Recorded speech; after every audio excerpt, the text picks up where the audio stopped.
Boa tarde. Eu sou a Lua Linda Toledo, sou conselheira tutelar aqui na região central, na Sé.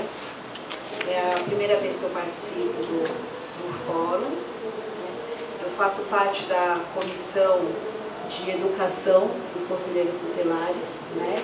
Os conselheiros tutelares, nós temos desmembrados do conselho a comissão de políticas públicas, medida socioeducativa, educação, e eu faço parte da comissão de educação.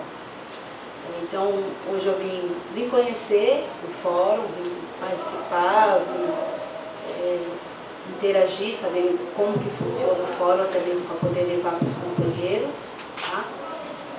Desde já a gente vê muitas questões que afligem não só as falas que nós ouvimos aqui, que também afligem muito o conselho, né? Em nossas reuniões, as nossas pautas, até de fazer algumas anotações assim, que são muito gritantes para a gente em relação à educação no todo, que é a falta de vaga, de transporte escolar, a transferência compulsória que está gritante, né? Aqui na região central, então, que o número de adolescentes que cumprem a LEA é muito grande, né? Acho que a gente vai poder falar muito mais sobre isso, trazer alguns exemplos, para a gente levar para frente mesmo, ver como que as coisas não estão funcionando, infelizmente. Tá? Eu vou passar isso.